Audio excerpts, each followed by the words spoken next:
Good Tuesday. This is the Ohio AgNet, broadcasting from the Voice You Know with the News You Trust studio, sponsored by BASF and Veltima Fungicide, the proven #1 for the toughest corn diseases with long-lasting residual when you need to be confident your fungicide will perform. I'm Joel Penordwood. In news, this past week, China has suspended beef imports from 3 Brazilian meatpacking plants after finding synthetic veterinary hormones in cattle.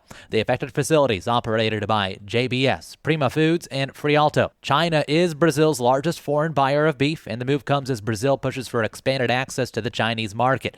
It also adds new uncertainty to trade between the two countries as China is closely monitoring imported meat supplies. Interesting weather lately. Let's talk with some farmers out in the field about what they're seeing and how things are shaping up on their farms. Our own Brianna Smith checks in with Between the Rows. It's time for a Between the Rows update. Between the Rows is sponsored by Seed Genetics Direct, the #1 fastest growing and largest Ohio-based independent seed company. Let's check in with Matt Hartong of Summit County. We did manage to get some corn in the ground here the last few days. We're kind of trying to get ready for anything that we could potentially do next week, and hopefully we'll kind of cross that halfway mark next week with everything that we're planning on doing. Now let's hear from Greg Ramsey in Ross County. It's been dry, unusually dry for May, but everything has come out of the ground. Fields are looking really good. We got a half an inch of rain 2 nights ago, which has really made a big difference.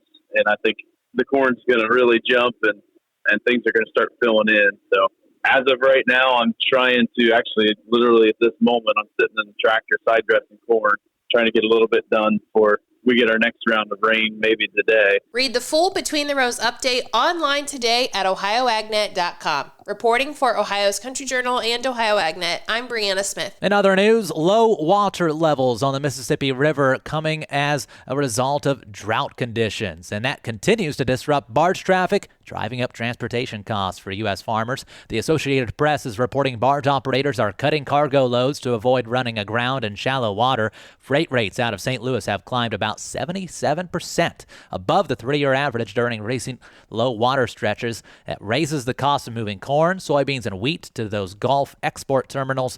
Nearly a half of all U.S. grain exports move through the Mississippi River system, including a large portion of Ohio grains. Let's turn the page to the latest weather update from our meteorologist Ryan Martin, thanks to Seed Consultants. Simply better performance. Online at seedconsultants.com. Ryan. Rain showers overspreading the Buckeye State here this afternoon. I'm Chief Meteorologist Ryan Martin. Quick forecast update for you. Showers, and I think we can end up with some thunderstorms in the overnight tonight into tomorrow morning. So some heavy rains are possible southwest Ohio and some severe weather as well. I don't think the rain finishes by the time we get to sunset tomorrow, and we have a secondary batch of moisture that wants to come through Sunday midday in the north. So plenty of moisture here in the next few days. I'm going to see anywhere from 1/2 to 1.5 inches. I'm Ryan Martin. Thank you, Ryan. Again, more at ohioagnet.com.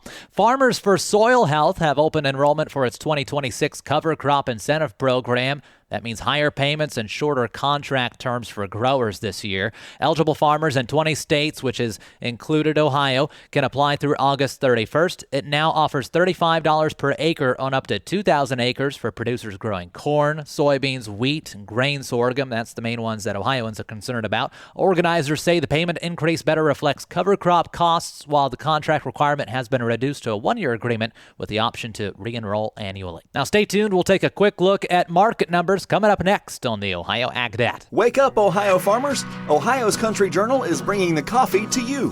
We're stopping by rural coffee shops, diners, and your favorite morning gathering spots across the state. And while we're there, the first 25 folks through the door get a free cup of coffee, a limited edition Ohio's Country Journal mug, and the latest issue of OCJ, all on us. Want us to visit your hometown hangout? Head to ocj.com/coffee shop and sign up your local spot today.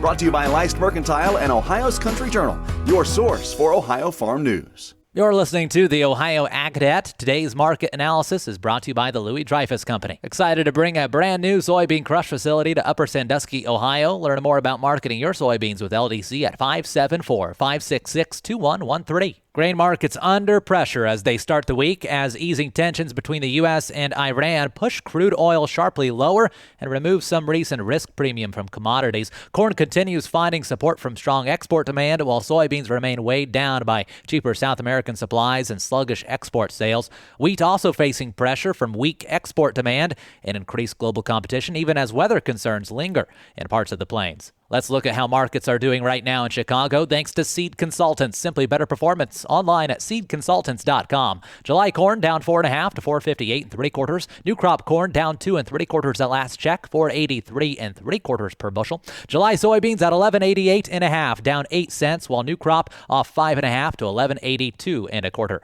July wheat 6 cents down to 6.40 per bushel. On the livestock side, June cattle down 45 cents to 248.85, but August live cattle up 80 cents to 240.40. Lean hogs for June 8 cents up to 95.83, and July hogs down 35 cents to $100 and a nickel. September feeder cattle checking in at 348.08. That's up $1.18 right now. And milk class 3 for June up 6 cents, but July down 11 cents. June's price is $16.63. I'm Joel Penorwood. This is the Ohio AgNet.